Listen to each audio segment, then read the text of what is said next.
Welcome to ESCA Sports Podcast, where we want to shine a light on youth and high school sports in West Texas. We will talk about sporting events in the Permian Basin, and we will chat with players, coaches, and parents. We will talk some college and pro sports too. Here's our host Sergio Gonzalez and his partner Tyler Esparza. Hey, what's up, everybody? Welcome to our third episode here as I'm joined with my partner Tyler Esparza. We'll get some feedback from Hunter Seaburn and Benny Vega. They'll get to introduce themselves here shortly and let us know a little bit about who they like and who they want to watch as we get ready to talk a little bit about the college playoffs. The last few games that we just got to see on the 31st and on the 1st. And we'll give our little insight and some opinions of our teams and then our personal teams and then what we thought about this tournament going on. So we'll start off with Benny Vega. Benny, you want to introduce yourself and let us know a little bit about yourself? Yeah, so Benny Vega, I went to the University of McCamey, Texas. Now I live in Weatherford, Texas, so I'm a kangaroo, even though we're horrible. But I do have a Lido and Brock that's, right there. And so I get to watch both of the teams all the time and see how they dominate. And then I get to go watch Weatherford and see how they just, I don't even know why they show up at the time, but grew up in McCamey, graduated with Sergio in 2006, and then met Tyler. I think I met Tyler in high school, I believe, and then just played flag football with him a bit. Had to show him what McCamey looks like in flag football and show them how to play football because they didn't know how to do it, but they learned real quick. So, but no, I told Sergio this earlier. I sent him a Snapchat, and I'm an Aggie fan, but it's because of Sergio that I'm an Aggie fan. I actually used to be a Longhorn fan back in high school. Yeah. And in high school, I don't know if y'all know who Javorsky Lane is, but he was a bigger running back for A&M, and he was like, dude, you should go watch that dude. He's big and he can run fast. And I was like, I didn't even know who he was. I didn't even really pay attention to A&M football back then. And so started watching him, and then I don't know why, I just stuck with him and been a loser ever since, brother. Ever since. So, and then I'm also I kind of do a dual role where like over the last couple years I've really started picking up on tech football too because one of my buddies would always get me into tech games for free, and so accidentally I became a half and half tech and A&M fan. But I mean, if they were to meet, which obviously they're not now, I would have definitely went A&M, but we don't have that problem anymore. No, definitely don't. You picked two terrible teams to root for, Yeah. man. I wish you'd come back to the good side. But Hunter, you want to introduce yourself? Yeah, my name's Hunter Seaburn. I live in Crane, Texas. Grew up in Crane. Played football here. Played against McCamey and Sergio, and used to kick their butts back in the day. After school, I ended up playing football over at Hardin Simmons. Still work out here in the area. I actually coach youth football with both Tyler and Sergio. I've coached the Coyotes here for quite some time. Don't really have a team that I root for other than whoever's playing Texas. Um, that way I don't really get disappointed too often. I'm able to cheer quite a bit with whoever's playing them. So that's pretty much who I root for. I was trying to get on the A&M bandwagon. I thought they might have been the number one team in the nation there for a little bit, but as always, A&M's going to A&M. So we can always bet on that one too. Yeah. Tell me about it, brother. Now, I won't say the playoffs haven't been disappointing for me. Obviously, I wish Texas would have got in there, but seeing Oklahoma go down in the first round, A&M in the first round, and then Tech losing the way they did, definitely doesn't hurt my feelings too much, right? Tyler, you got anything? No, same thing. I'm a little upset that we didn't get in, but I understand why. Can't lose to Florida and still get in. But I think just based off of how those playoff games went, I bet you there's a lot of people that wish they'd have put us in over a couple other teams. Is what it is. For sure. I will say y'all deserve to be in. And I'm going to say that in all lowercase letters. Y'all deserve to get in. I'm assuming everybody pretty much watched a lot of the games over the weekend, so we'll kind of talk a little bit and kind of give our inputs on on what we got. All right, here. So here's the bracket real quick. I'll just kind of go over the scores from the first game. Oregon 51 over James Madison 34. Alabama, like we said earlier, beating Oklahoma 34-24. And then you have Ole Miss beating Tulane 41-10. Miami pulling off the upset at A&M 10-3. Benny, since we got you on here, I know we like to talk a little mess about these teams and all that stuff, but what is it like having Miami come to your town, right? And there's all this hype, right? The 12th man and how it's the toughest place to play. Yet Texas came in there last year and beat you, and then heck, you had Appalachian State come and beat you there a couple of years ago, and then now you have Miami come and you are the first team to lose a home game in the playoffs. What's that like, man? Oh, dude, I think I got amnesia, bro. Oh, snap. No, it was, oh, dude, it was so horrible. I honestly, I didn't expect this is a 1000%, and I'm not being a bias. I thought Miami or A&M was gonna just steam them. Like I thought they were just gonna roll through Miami. I was already looking on to the next round, thinking they would probably lose to Ohio State, but my goodness, man, like they just they could never get the offense going. And then when they finally do, Marcel just starts throwing interceptions, and I mean, we saw it when he did it against Texas. I mean, when the moment got big, he just, and I love Marcel, I really love him, but when the moment got big, he folded, and that hurt my heart, man, because I've been a A&M fan for almost 20 years now, and this was the season where I'm like, I didn't expect to be a national champion, but I at least expected to go at least one more round or two more, the quarterfinals, and just very disappointing on my end. Yeah, so losing that game 10-3, right, and watching it. Yeah, Really, though, there was a lot of wind, right? Missed field goals by both teams. Ball wasn't being yeah, able to. Nobody was able to really move the ball. But yeah, I was a little bit surprised. And hell, Miami's still rolling through, even Ohio State, right? So that's kind of the shocker because I was one of those that was like, man, Texas should have got in over Miami. I hmm understand the decision to put Miami in over Notre Dame since they did win head to head, and now the committee looks like they made the right choice on being able to stick Miami in there. And now they're going to be up in the semifinals, facing Ole Miss. yeah. No, I will say they did get it right. I mean, and that's what I love about the playoffs is it's not about being the best. Obviously, we saw, this yesterday's games. I mean, the top seeds other than Indiana, but that's the beautiful thing of any given Saturday or whenever they're playing on their games. But you see that it's not about who's the best. It's just about who has the best heart that day. And I mean, I think all games other than like the James Madison and all that, that was pretty tough games for sure. So let's go into the Goodyear Cotton Bowl with Miami 24 over Ohio State 14. Did you see Yeah, that that one was. coming? Do you think Miami was that good? Not that good. Like even against us, I mean, they just didn't. Like Sergio said, the wind played a big factor in that game. So I didn't think they were as great. But then when they showed up against Ohio State, it was just, man, it was awesome. What do Yeah. you think, Hunter? Did you see that one? Yeah, no, I didn't see that one coming by no means. I didn't know if they had the offense. I think what coming into that game, Ohio State was the number one defense in the country. I thought A&M had a great defense as well, and I just didn't know if Miami would have the offense to go in there and really take care of business. I guess it really showed how good their defensive line was too against that Ohio State team. So definitely a shocker. It makes it look like the committee got it right. I agree. I think even though I don't like Texas initially, I thought they could have been in there.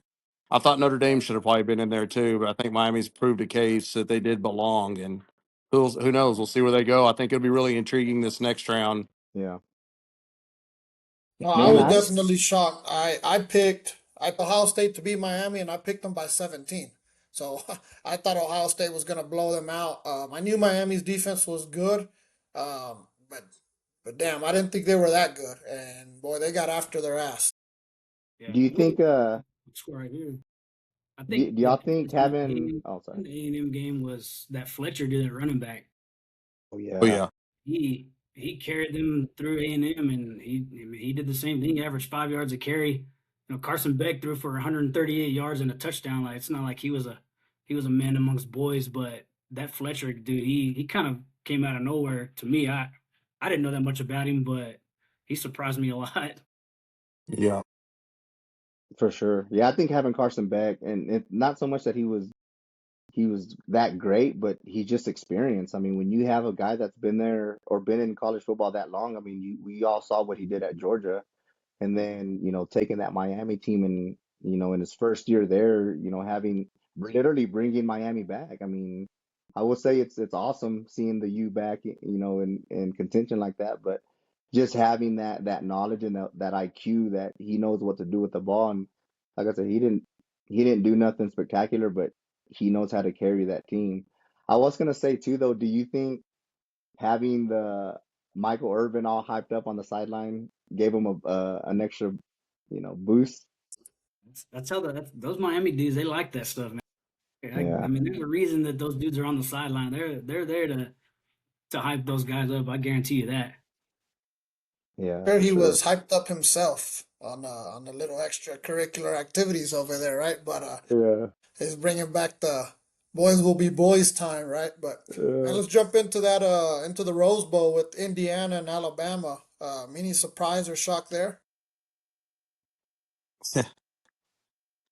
Yeah, I don't think I was surprised by the outcome of it, but I was surprised by how much Indiana was able to dominate, or Indiana was able to dominate Alabama.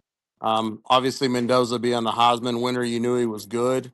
I think he really showed how good he was. I think I said it earlier. When you have more touchdowns than you have incompletions, I think he went 6 for 6 against the blitz. Very eye opening. Another great defense too. That Alabama was just never able to get moving or get going. Pretty dominant performance by Indiana, to say the least. Yeah.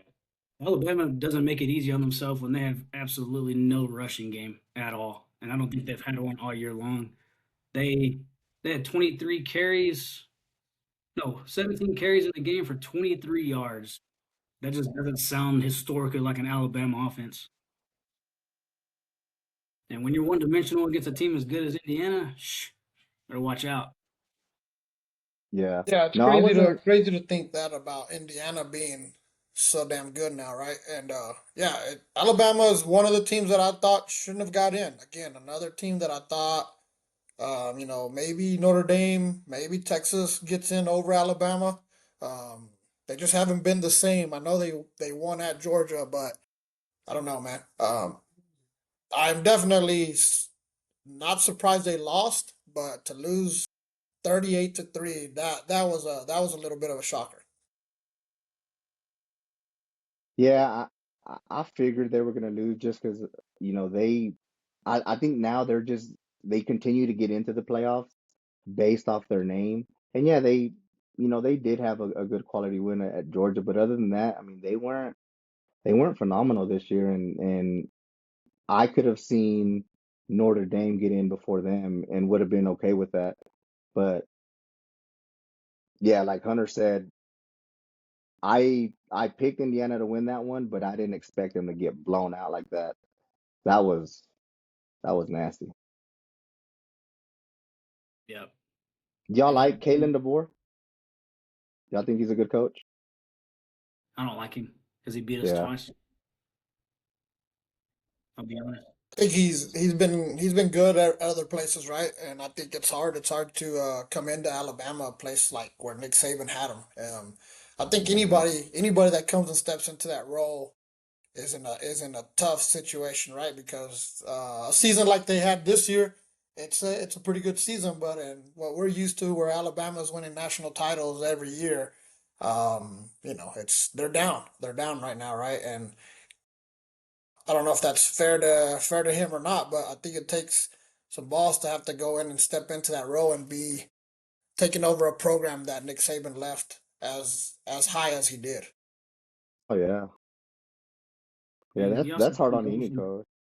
going from what's his name? What's the guy's name from Washington? He had the quarterback. I can't remember his name. Penix. Phoenix. Oh Going yeah. from a guy like Penix to who do you have his first 2 years at Bama? Oh, Jalen Milrow. Yeah, I mean, that's tough in itself. You go from a guy that can make any throw you need to make to, a running back playing quarterback. That's not easy either. That's not what he was used to. I'm with Sergio. I mean, you gotta give him props to step into that job. Those are big shoes to fill, regardless of how good you do.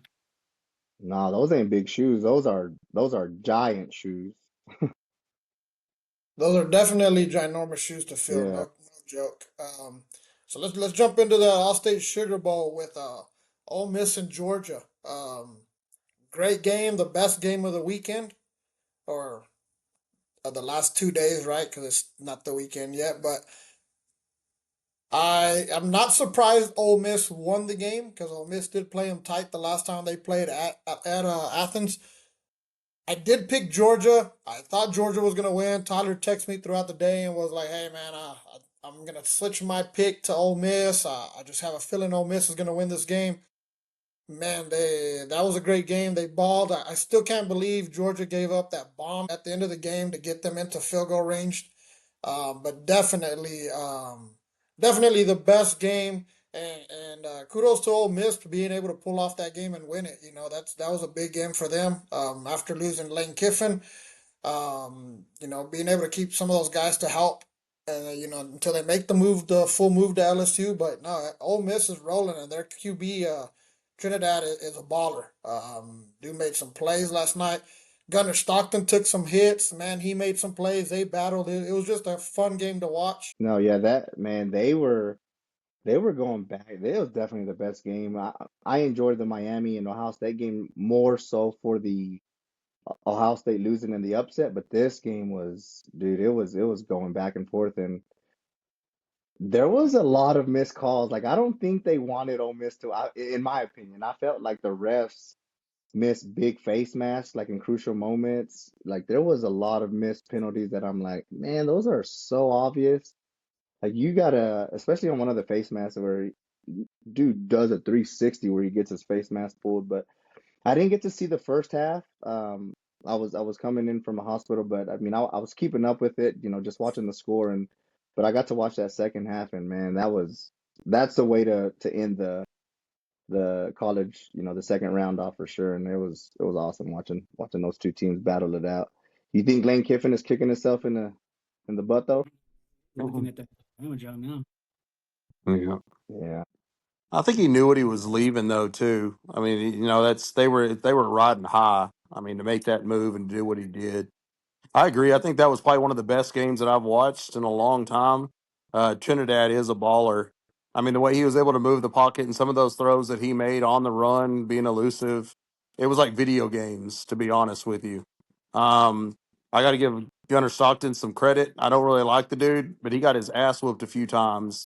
And getting up from some of those hits and still making some of those back shoulder throws that he did, they were impressive, to say the very least. When Frazier went down, kind of figured that was going to be hard sledding for Georgia, and it was after that. He's a big part of that offense.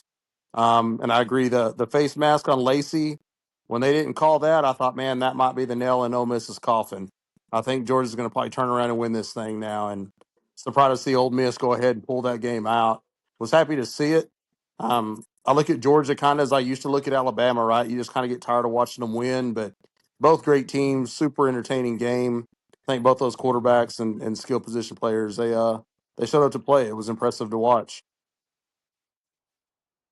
Yeah, I take Sergio. I don't know, maybe right after halftime in the third quarter, and I was like, dude, Shameless is a dog, man.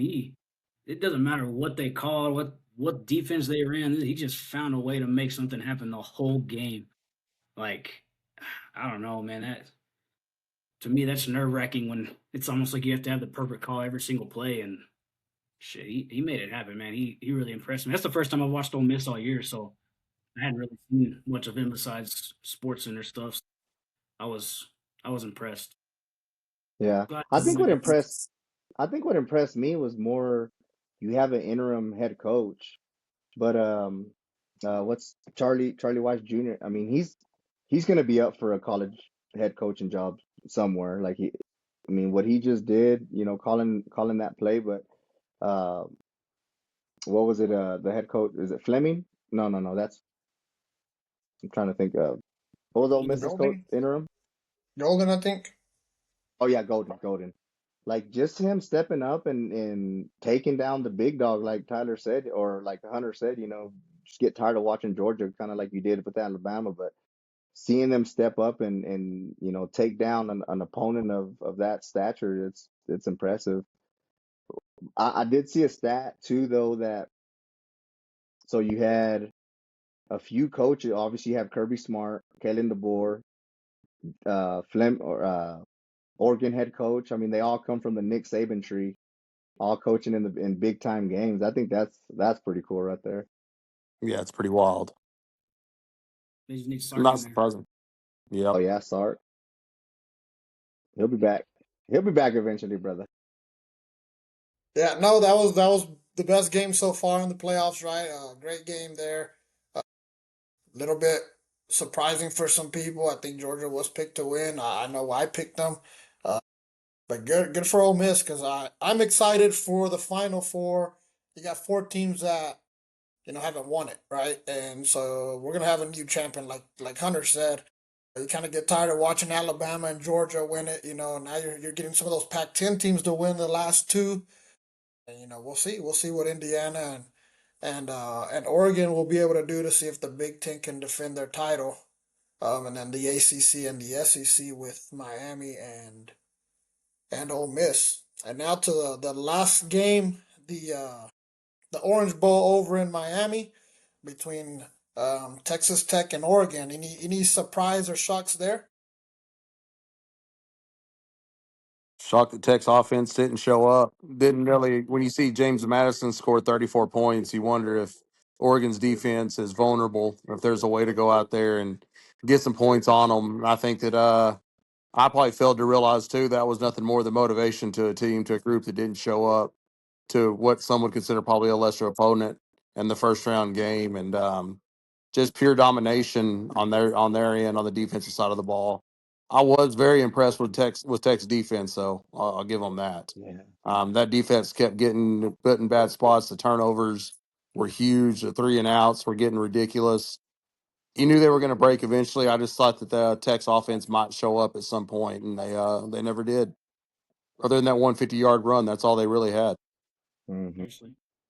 Yeah, I text Sergio before the game, or it may have been right at the game starting. I was like, man, I think Baron Morton is by far the worst quarterback in the playoff, and it's going to cost Tech today. And it did. That dude was on the struggle bus all day Yeah. long. I I'm think with you if they though, would Hunter. have, I think if Hammond, the backup quarterback, wouldn't have been hurt, Barron would have been replaced by second See, quarter. I mean, it was yeah, that bad, dude. I wondered if they would make a change, and man, that's hard. That's tough to do in a playoff game to make a change like that. But I Yeah. wondered that at halftime. I was like, man, I wonder if they're going to go to somebody else. Yeah. And they never did. I don't know why. I mean, and it's not more of like, trying to change anything up, but I mean, we've seen it in so many instances where, I mean, college football is notorious for that, right? That's how Tua got his job, Jalen Hurt. I mean, that's how all those guys got jobs. Is somebody comes in when somebody's struggling and they end up taking over, and I'm really surprised that they didn't do it. But man, that defense, I will say that defense is 1,000% legit. But if you don't got an offense to complement anything, those guys eventually are going to break. I mean, they're going in, making all these big plays, and then doing their job. And then when the offense comes back, giving the ball right back over, and now they're just winded, and eventually they're just going to break. But I was very disappointed, man. I didn't think they would beat Oregon, but I thought they would at least take them to the wire. I mean, I thought they would score more, obviously, than they did. They got the big goose egg for sure. So Yeah, we Am I certainly the did. only? Possession, 22-38 in time of possession. Yeah. I was going to ask y'all, am I the only one that was curious? So, what would have happened if a Mike Leach team would have had that defense? ooh, That'd have been that would good. have been awesome, dude. Even half of that defense, could you imagine with the way that Tech? I mean, Tech used to be known for one of the most prolific offenses in college football. To see them get goose egg like that is is wild. I didn't think they had a chance against Oregon, like you said too. I thought they'd play them. I thought he'd get down to the wire at least, but for nothing, man, it was pretty wild. No, I definitely was surprised. Several Tech fans that I know, Mark Ziegler had been talking about the front seven, right? And I'm just like, I don't believe it. You play in the Big 12. They don't play anybody, and they surprised me.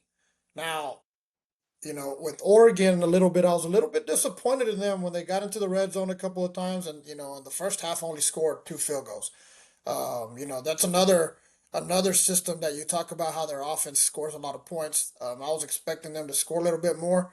I did think that both teams would have more points scored at that time, but yeah, I don't know if it was necessarily Oregon just kind of sucked it up or if Tech's defense was really that good, especially in the red zone, right? Because they were able to hold them out, force field goals. But yeah, I was very shocked to see that Tech didn't score. Very surprised because I'm with you guys. I'm used to them scoring, 40, 50 points all the dang time, and even in tough games, right? But yeah, their defense is really good.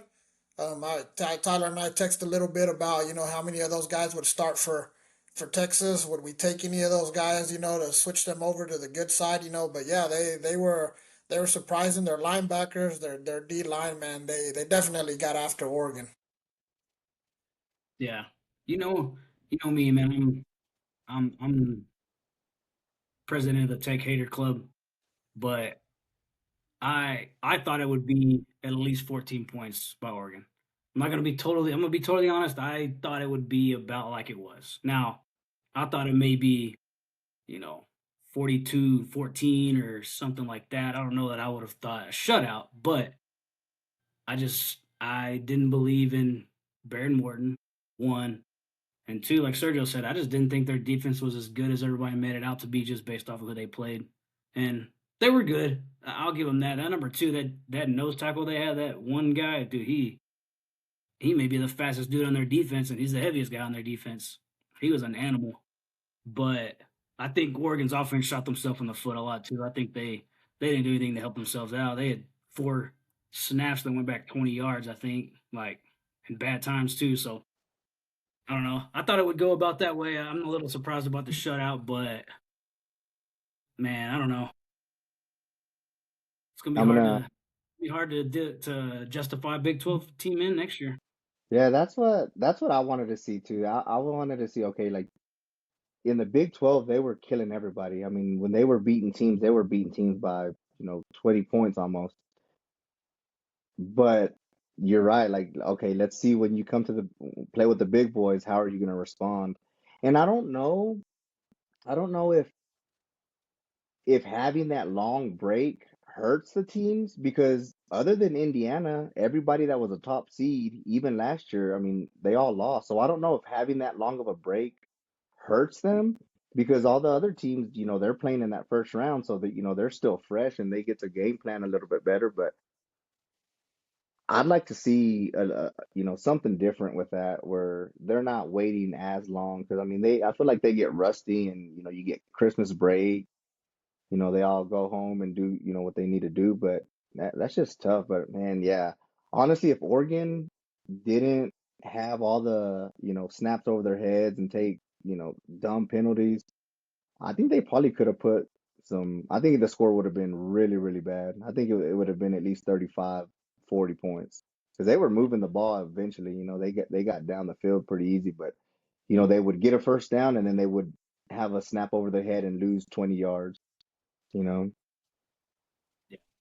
No, I'm with you. I'm with you on the buy, man. I don't like it. I think we need to go to a 16 team playoff and no buys the weekend after conference championships games. Let's go. Like, let's get it started. No, I know Dan Lanning, the coach from Oregon. He mentioned that, right? He's like, hey, let's kind of take away conference championship weeks, bump it up a week, take away a bye in the middle of the season. Like, I don't know what we need to change, but his opinion is, hey, the national championship should be January 1st, and let's bump everything up. And you see it in the high school playoffs, you play week after week after week after week. Let's roll it, Hmm. right? And I do think it benefits those teams not having that such a big break. Um, it's almost one of the better deals. You kind of want to be that five or even the sixth seed is almost better than being in the top four. You get a home playoff game. You kind of bring some money into your program, and you get to play at home. And your crowd gets to see another game, and then you win and roll into the quarterfinals. And I think there's something's going to change, right? Because when you're 1-7 in 2 years, and you don't want to be the number one seed anymore. Obviously Indiana pulled it out, but other than that, 1-7, I think NCAA is going to make a change. But all right, so let's jump into the Chick-fil-A Peach Bowl with Oregon and Indiana on January 9th. Who do you guys have in this game? I don't know. I think it's hard to beat a team twice, right? What Indiana's already beat them Mhm. once this year. I don't know. I think Oregon's riding high right now, but Indiana looked like the team, and I think I'm going to probably just stick with Indiana. I mean, to do what they did, I think that it's. I think they can beat a team twice, and I think they get the better of Oregon in this game. Yeah, I agree too. Man, I'm rooting for them to win it all, but damn, that's gonna be tough. I mean, especially when you know your opponent and now you know how to prepare for your opponent. Because the first time they knew they were gonna, because last year they were good. I'm talking about Indiana, but to have the run that they're having this year, okay, well, now we know exactly what to look for, where to scheme against, the quarterback and how to break down any coverages that they may try to throw at them. So I think Oregon pulls it off, but I'm really rooting for Indiana. I don't see Oregon being able to do it. I think Tech did a lot offensively. I say a lot, a lot to help Oregon. They didn't make things very hard on Oregon to help Oregon win that game. And I just think with the way Indiana operates, man, they don't make many mistakes. They don't shoot themselves in the foot very often. Man, when you play a team that's that good, that's that efficient, man, you can definitely Oregon definitely can't play like they did this past week and beat Indiana, no shot. So I've got Indiana. Yeah, I'm kind of torn in this game. This one's tough for me. Just because of, like Hunter said, it's hard to beat a team twice, and that's very difficult to do. And Oregon's at least been in the playoffs. They've made a run before. They've been to a championship. It's been a while. Indiana's, in uncharted waters, right? Never been here, never done it. But man, I think it's gonna be hard to pick against Indiana. Just the way they've performed, the way they're playing, Heisman winner, all that good stuff. I'm gonna have to go with Indiana on this game, and just kind of see how that one goes. But let's move over to the Fiesta Bowl in Arizona. SEC Ole Miss versus ACC Miami, a team that a lot of people didn't think would be here. What are your thoughts on this game? Yeah, I think there's a piece of me that wants to keep going with Miami just because I like the Miami of the early 2000s, and I've always loved watching Miami football. I think they did surprise me big time with the A&M win. Um, but I don't know. I'm kind of selfish that I want to see Ole Miss continue going and kind of throw it at Lane Kiffin, to be honest, and seeing what they've done with an interim head coach. I think it's a great storyline for the sport. I think Ole Miss pulls this one out. Yeah, I agree. I think I- same as Hunter. Like I miss the old glory days of Miami and seeing them in the playoffs like that. But God, man, I want to root for. I am rooting for them, but I think Ole Miss is just they got too much firepower on that side too. That quarterback is just phenomenal too, man. Yeah, I think Shameless is he's the X factor here. I know Miami's D line is legit. I know those guys get after the quarterback, but when you have a dude like Shameless, it's it's hard to it's hard to stump somebody's offense when you got somebody that good that's just gonna make a play out of anything. So I'm with y'all. I'd like to see Miami win, but I don't think they can get it done. I don't think Beck's gonna be good enough to go punch for punch with Shameless. So I've got Ole Miss. Yeah, for sure. Ole Miss's quarterback is definitely better. Just Beck has that experience, but I don't see a whole bunch out of him. I think it's just more IQ play at this point. Yeah, no, I think it's been fun to watch the U make the run and all that, but I do think it comes to a halt this week. I do think Ole Miss is going to win that game. I think the quarterback, man, it makes the difference, right? When you have to stop the run, he can make all the throws, and he's just hot right now, and they're playing for each other right now, right? And losing Lane Kiffin and all that kind of stuff, man. I just think right now they're rolling, and good for Ole Miss. I think they're gonna pull this one out, and I think it'll be Indiana and Ole Miss in the national championship. But we'll kind of see. That's why you play the games, right? We'll see what happens. But I am excited to see those are going to be two fun games. I believe. I think they match up well against each other. SEC, ACC, and then two teams that have played each other in the Big Ten. So it'll be something to look forward to going on. So you want to go back to since we got Benny here. I want to go back to a little trash talking with some A&M stuff, man. So what's it like? You waited all this time to see the burnt orange and white come back, and we're here. And here's the thing, man. You guys went to the SEC thinking you're leaving Texas, right? You're gonna do all this good stuff, and then you get to see Texas come in year one, make the SEC championship, which they haven't been able to win it, right? But they got to be somewhere that you guys have not been able to get to, and then go 0-2 against your rivals. What are your thoughts, man? What do you think about all that?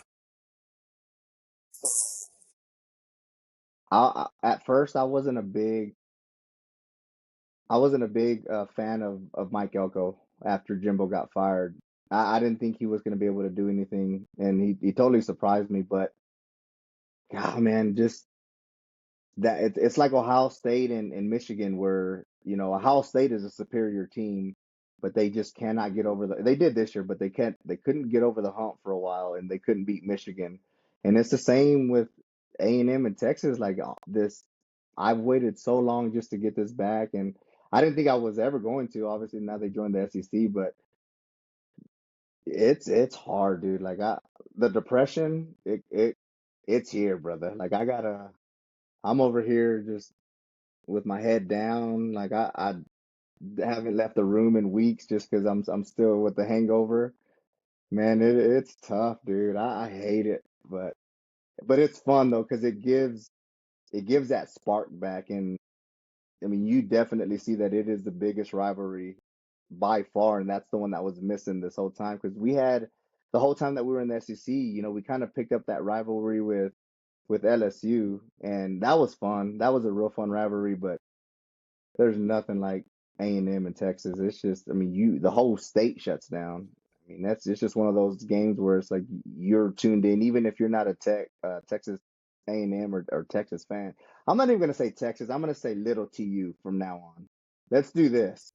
All right. I'm not doing that. Like I gave y'all a couple Texas shout outs, but we're going TU. But no, man, it sucks being on this end, especially when you have the team to do it. And this is the first time in a long time where the defense actually showed up many, many games and got us out of um, a lot of games where we probably could have been blown out, but the defense just happened to show up. The offense was amazing, dude. I mean, the receivers on for A&M, getting all those receivers from the transfer portal. I mean, it just opened up the offense, but it's just different when you're playing Big Brother. It's different. Yeah, I kind of go ahead, Serge. I No, was I was gonna just say, saying it's good to have them back. It is good to have that game back, right? It's something that I didn't realize how much I missed it until we did get it back. You still play Tech and you still play those teams, and then you make that jump over to the SEC and you get to continue to play OU, right? I always thought the OU game was a big game for us, but really now that I'm a little bit older and I get to understand that rivalry, man, that A&M one is a classic. It's great. Don't get me wrong, I wish we still played Tech. I enjoy playing OU, but really having that A&M game back, it's been great. Yeah, I kind of man, like you said, the OU game to me has always been. I guess we've been without the A&M game for so long, and the OU game I think is the biggest rivalry. But man, now that we've got A&M back, like OU beats us. They beat us a lot more than we beat them lately. Like to me, it's like that game could go either way anytime. With A&M one, I've told you since the beginning we've got it back. I was like, dude, I don't care if we win any game, we cannot lose to A&M because I can't stand to listen to Benny talk about it if they beat. Hey, you should have seen me the other day when they were playing Michigan. Boy, I was waiting, dog. I was like, come on. And then Art showed up. Art showed up, and I was like, that's when I sent that. Like, all right, yeah, you Texas deserve to be in it. They deserve it all, man. I wish they would have been in the college football play. That just would have been fun seeing them in, having three teams from Texas in the college football playoffs. That would have been awesome. But no, I was Yeah, ready, dog. I was like, I sit there and I watch those Texas games, and I'm like, oh, let that clock hit zero. Come on, let that clock hit zero. Oh, Hey, so shit. so one of in our youth football team, anytime we have guys that kick, I let them choose the team they like, right? And I'm like, hey, what's the team that you like? And then we'll call the play after the team that you like. So I've had different teams, and I've had kids that kick for us that are from Rankin, right? So we call it like Devil, or we had a kid from Alpine, we called it Bucks. And this year I got to ask Dawson, Hunter's son, right? I said, hey Dawson, who's your team? Who do you like? And he's like, man, I can't tell you. I was like, well, why not, man? Just tell me who you like, And he's like, man, I can't tell you. You're gonna be mad at me. And I said, man, if you tell me OU, I said, you can no longer play for us. He's like, well, I kind of like A&M, and I was like, oh my god, that's even worse, right? So we had a kick this year, and the pay call was Aggie, and it hurts my heart to have to yell out Aggies, but that was what Dawson wanted, right? And I think he likes OU a little bit too, right? I think he kind of goes back and forth with OU and A&M, and um, if it wasn't for that, man, he'd be the perfect kid. I love Dawson. I think he's a fighter. He's a player, but that's the one thing I do dislike about them. So why is it the OU and A&M for Dawson? Uh, the A&M is more of his mom's side of the family. That's where his other uncle went to school, so he tends to kind of lean that way because that side of the family is always rooting A&M. He never honestly watches them that much. OU is definitely his uncle, my brother-in-law. We were actually at the Red River Shootout this year. We went and watched the game there with him and my sister. And man, I had a sneaky feeling when OU was way too confident going into that game, and they're saying Texas is shit, and man, they're down this year. It's like that's the last time I want to play Texas. Like I'd rather be playing them on a high note where you guys are coming in as the underdog than when you guys are think you're going to come in here and roll them. And sure enough, we were right. It was kind of entertaining being on the OU side, just hearing the cries the entire time. I'm going to be honest. I used to be a huge OU fan in regards to because they would always beat Texas. So I mean, I loved OU back in the day. I don't like them as much anymore. I think they are still a pretty good program, but like I said earlier, I thought A&M might have been the real deal this year. I really did. There was a point in the time in the season where I could have saw them as number one, but there again, they've never been able to make it happen all the way through. They have these little spurts, and then that's it. So they'll just have to stay on the shelf for now. I'm not Yeah, crying, I, guys. It's I had a real dusty here in couple. West Texas. I had a couple of friends of mine that are Longhorn fans that were like, man, I don't want to play A&M. No, A&M's gonna come into Austin and whoop us, and part of it, yeah, they were playing good, and I was like, man, is it the schedule? Are they really that good? And I thought defensively they were, man. I thought they were the real deal. I think with the quarterback, you kind of never knew what you were gonna get. And at that time, Arch fucking sucked, right? He was not very good. It was hard to watch. I'm a Quinn Ewers fan. I named my daughter after Quinn.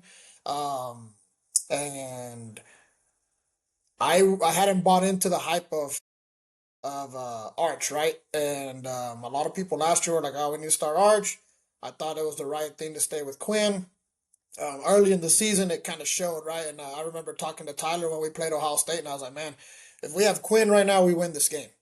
We would have won at Ohio State to start the year." And then, man, when he played against Florida, like there were some throws he made that finally I was like, "Okay, it's starting to show up a little bit." And I really felt like once he played against OU, I like the swagger, man. I like the cockiness. I like the shit talking, man. I enjoy it. I think you got to have a little bit of that. I think the Manning name kind of tries to hold him back from letting loose, right? But I think kind of after that game, he kind of opened up and it's starting to click, man. And he made some big plays against A&M, and he made some great throws and big plays against Michigan. You know, a team that ranked in the top 20, had all their guys there. High expectations for a program like Michigan too, and for them to be able to just show up and whoop them like that, man, it gives you some hope going into next season. Now, Texas is getting blown up by the transfer portal, right? So it means two things. It can be a bad thing. It means your program is going the wrong direction, and there's things going on that maybe you don't see, or it means they're bringing in some dogs. The way they want to spend some money and that portal and NIL and all that stuff. I think Texas is going after some big dogs right now. I think they're going to try to get some big fish into that pond over there, and they've seen what a program like Ole Miss has done with the transfer portal. Texas Tech's done it. You're seeing some of these big time programs that are spending that kind of money, and I think Texas is finally going to get into the game where they're going to spend some millions and on top of what they already spend, right? Because they do spend a lot of money on their players as it is. But I think they're gonna go after some dudes. They've cut some guys that me and my son are like, oh my god, that we like him, right? We can't believe we got rid of Parker Livingstone and some of those kind of guys. Trey Wisner's another one, but that just tells me they're gonna try to go after some guys. So what are your thoughts on the NIL and all that kind of stuff? Man, I love it. The only thing I don't love, I wish what they would do, and I don't know how you could do it, but I wish they would make them sign like a contract at least or something like it. Hey, you can accept this money, but you have to stay with the program for at least 2 years or 3 years, whatever it is. But I'm for it, man, because college football is a big draw. I mean, they bring in like between football and basketball, they're the ones that fund the other sports in college, and so they do, deserve to get paid because I mean you're using their name and likeness. But I think there should be a way that they sign some type of contract or NIL deal where you have to remain with that school because man, it's just like the wild wild west.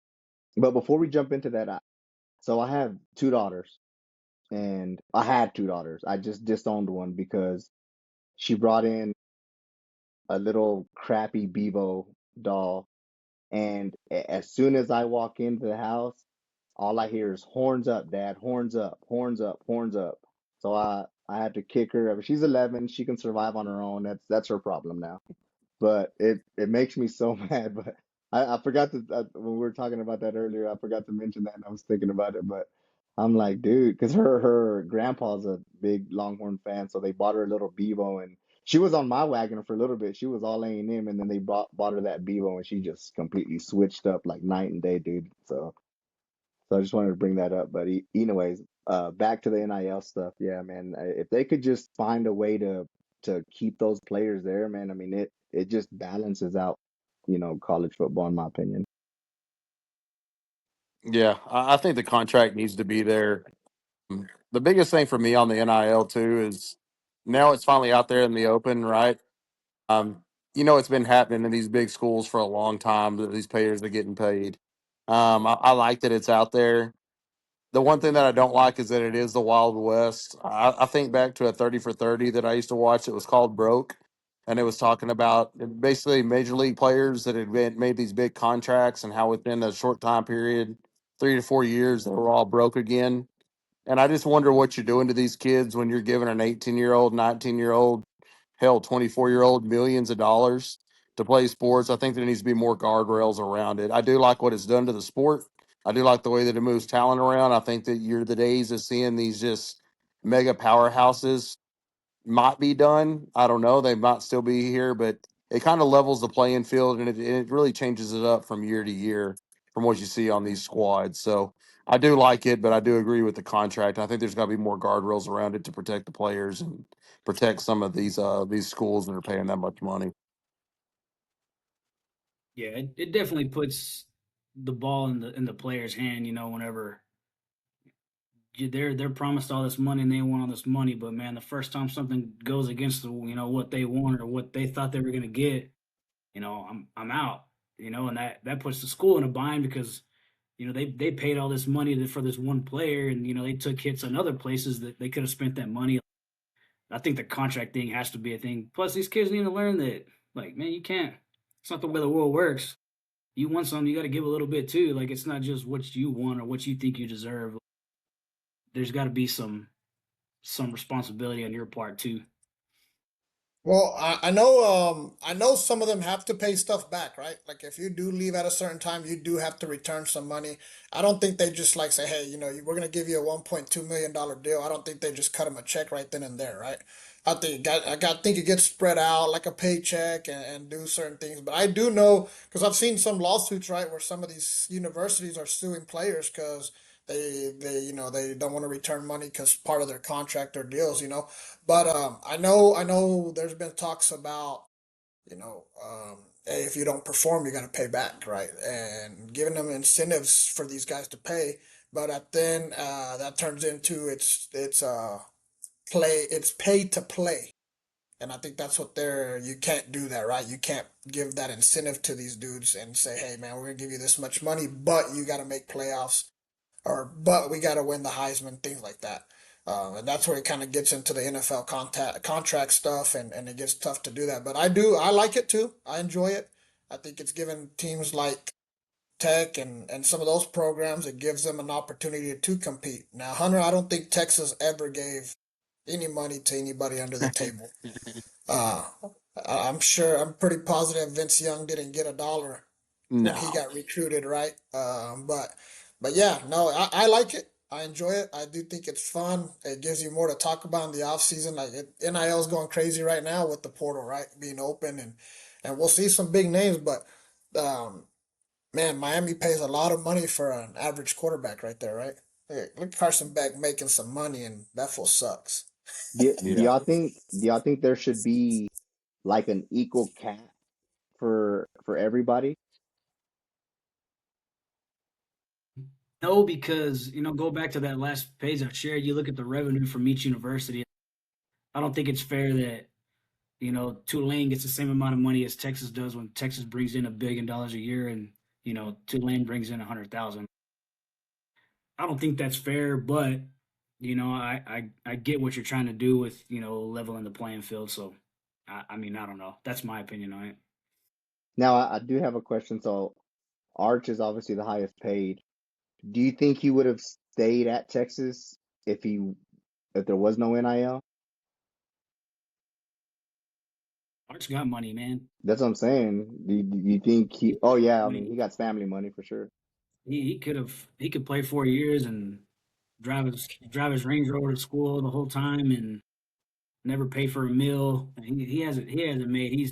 I think the Mannings are one of the few exceptions of regardless of NIL or not. I think he was going to stay 3 4 years at Texas. Yeah, but I do like it too though, just because now you're seeing the Arch Manning stay behind the Carson Beck stay. They're not going to the NFL like most of the kids do. They'll just do like a one and done, and then they're gone, or 2 years and then they're gone.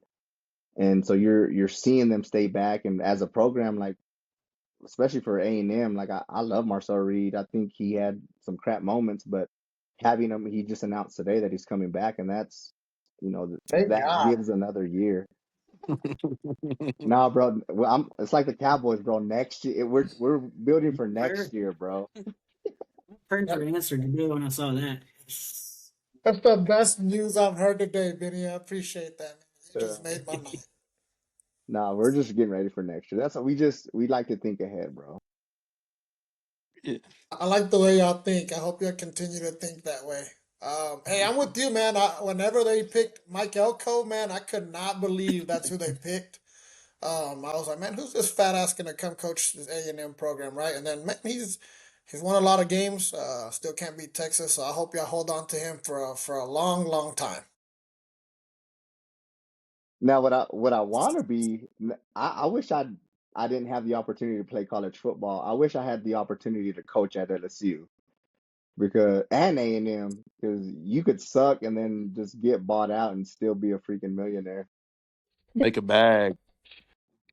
Only if you coach at A&M, Yeah. they pay more. or All right, let's less. talk about something else, guys. I think this is Nah, man. Well, hey, I appreciate you guys getting on.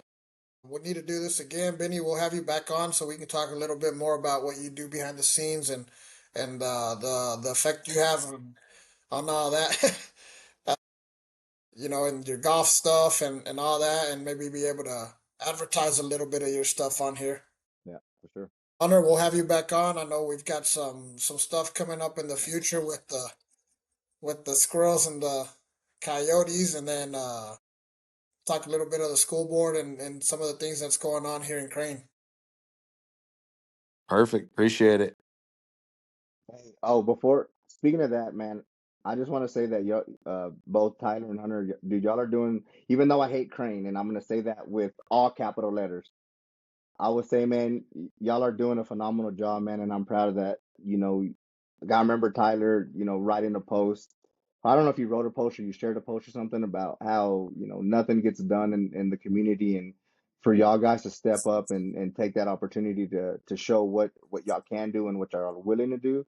Dude, that's huge, man. And that's so I'm proud of you guys for taking that step and making Crane like just a tad bit better.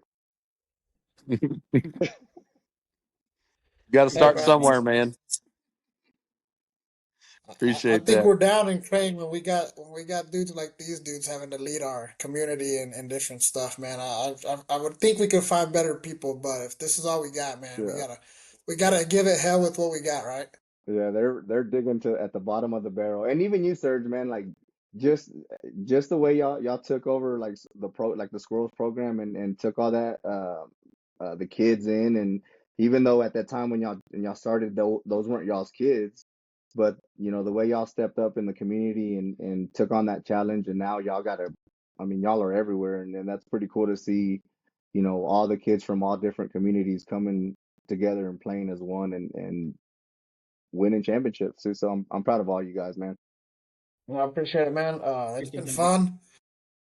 Both of these guys help out a lot behind the scenes with what we do, man. So it's cool. It's cool to see it grow. But man, we really, like I said, I appreciate you guys getting on. Hopefully, this will help us having a superstar like Benny on the show. Uh, get us some more likes and votes, get some more subscriptions. But other than that, man, I appreciate it. We'll have to do this again. Maybe we'll get on after the semifinals and talk a little bit before that national championship. What do you say? For sure. Let's do it, man. Awesome. Oh God, dude. Take that. Come on, bro. Yeah, that's pretty cool. I do like that. That would look really good in my fire pit, actually. Yeah, well, it'd burn a That's hell the of a perfect fucking fit for my fire. fire pit. Oh man, that's awesome. All right, boys. Y'all have a All good right, one. Cool. appreciate it, guys. Thanks. Later. Thanks, See fellas. you guys. Man, well, that was fun. We'll have to do that again. The next time we get on, we'll do another roundtable with try to get a couple more fans on here and kind of talk a little bit about the semis and the national championship, and then we'll be able to talk about our teams moving into the 2026 season and seeing what all our teams that we like to cheer for will the adjustments and the moves they'll make, and I'm sure we'll talk back in August once we get ready for the 2026 season, and seeing what kind of adjustments and like we talked about the NIL, what new additions you'll get from all these programs, adding players to their programs from others, moving up from D2s and yeah. So speaking about D2, our next episode we'll have Cannon Gibson, ex Squirrel, Wink Wildcat. Made a great run with the UTPB football and their longest in their history. And I think hell he broke several records. And so we'll be excited to have him on in the next few days. But other than that, man, I'm good. I appreciate Benny and Hunter joining Tyler and I and giving us a fun little episode. And we'll start to do these shows live so people can start chatting with us and kind of giving us their input and seeing how we can make this sucker grow. No, it was All fun, right, man. It's always fun to get some of those guys on. So hopefully next time we can add a few more faces and really get into it deep. sounds good, man. Well, I appreciate it.